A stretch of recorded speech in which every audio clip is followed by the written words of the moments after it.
Hi everyone, it's Maestro Hannah and Cole here, and today for your bedtime story, we are going to read a book that I just recently got, and I love it because it's about a superhero dog. And I think we all know a superhero dog, don't we? I believe is his name, right? They're talking about you, buddy. And this is Dex-The Heart of a Hero. Check it out.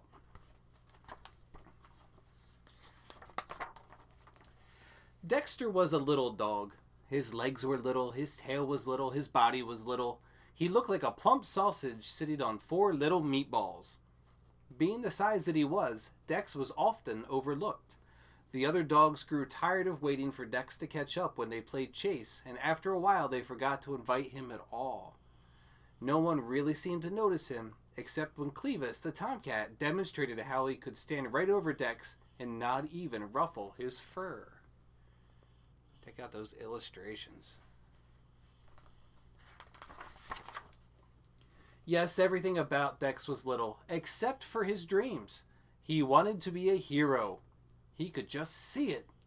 The mighty Dex flew up into the dark and starry night. But wanting and being are two different things. Dex lived on dreams until one day, after crawling out of under Clevis yet again, he decided there had to be more to life than gazing at the underside of a cat. There had to be more to him. If he could be a hero, he would. So Dex started training. He read every superhero comic book he could find. He watched every hero movie ever made. He went to the library. Furiously, he studied, knowing everything depended on him. How many of you want to be superheroes? Dex figured that a hero must have strong muscles. He needed exercise, and lots of it.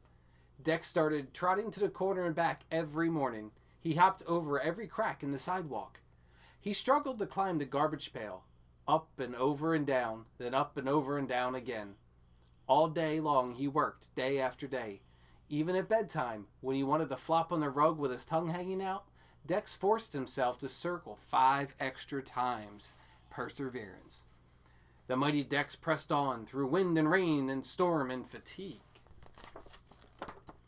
Look at those amazing illustrations.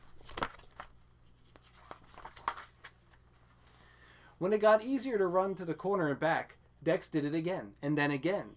Then he dragged a sock filled with sand as he ran, then 2 socks. When Clevis was bored and stood in the middle of the sidewalk to block his way, Dex dropped to the ground and slid right under him. He was too busy to be bothered by Clevis. Dex was tired. He was sore. He was working so hard that he almost forgot what he was working for. But one night, as he dragged himself to bed after his last set of push-ups, Dex stopped in front of the mirror and flexed. He could feel them. He could see them. Muscles! Now Dex didn't take the stairs. He skimmed them. He leaped over hydrants. He vaulted up curbs. He could jump over the garbage mountain without touching the top. He could run like the wind. He felt as if his legs had springs. And Cole is snoring.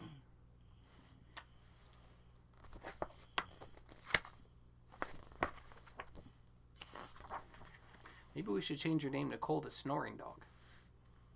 Only one thing was missing. Finally, a small brown package arrived. Dex ripped it open. His hero suit! It was red with a shiny green cape and it fit like a glove. Dex loved the way it felt. He loved the way it looked. And he loved the feeling he had when he put it on. He was ready. With the courage of a lion, the strength of a bear, and the heart of a hero. Cole the Snoring Dog.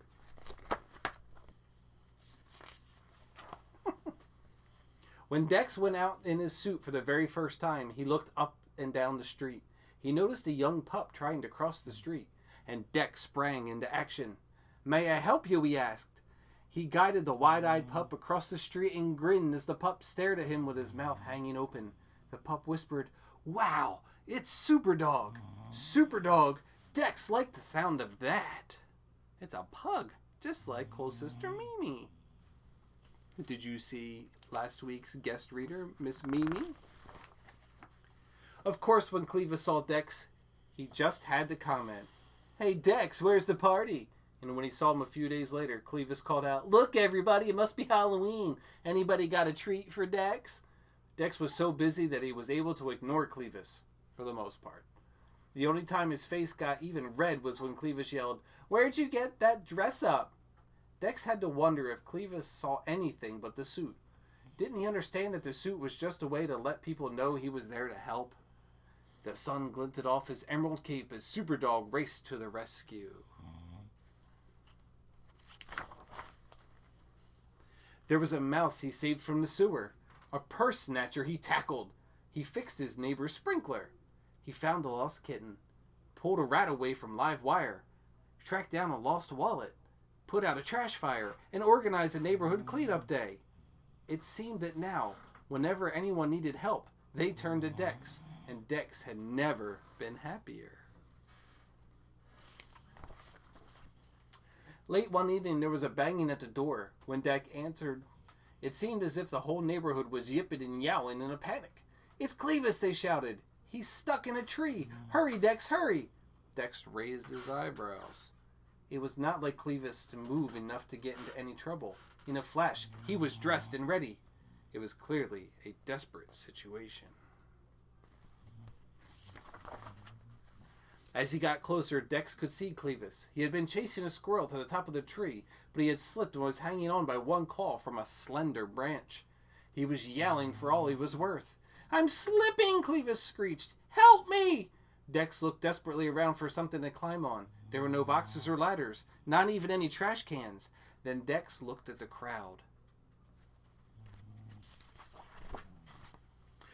"Quick, everybody!" Dex shouted. "I have an idea!" Dex leaped onto the end of a teeter-totter facing the tree, pushing it to the ground. "Everybody on the other end! 1, 2, 3!" All the animals jumped together on the other side of the teeter-totter, catapulting Dex into the air. He soared over the crowd, his ears and cape streaming out behind. The mighty Dex flew up into the dark and starry night. Dex scrambled onto the branch next to Clevis. Quickly he pulled off his cape and tied its 4 corners onto the screeching cat. "Jump!" Dex shouted. "Jump, Clevis!" Uh-oh. Clevis looks pretty frightened. With an ear-piercing shriek, Clevis let go. The billowing cape caught the air and parachuted the big cat to the ground. Dex backed up and slid to the ground amidst the cheers of the crowd. Dex was bruised and tired, but he forgot his discomfort as Clevis sheepishly lumbered over, still tangled in the green cape. "Thanks, Dex. You really are a hero." Dex didn't think he could feel any better, but he did, just a little. The next day when Clevis sidled up next to him and whispered, "Say, Dex, could I be your partner?" Dex looked the big tomcat up and down. It would take a lot of work to turn Clevis into a superhero. He could hardly wait. "Sure," Dex said with a grin. "Sure. With twice the brains and triple the brawn, our heroes forge on, ever ready to lend a helping paw." The end. That's a really, really awesome story. Check it out. Dex-The Heart of a Hero. This is Maestro and Cole, the deaf snoring dog. Say good night, everyone. Sleep tight. See you tomorrow for our virtual visits.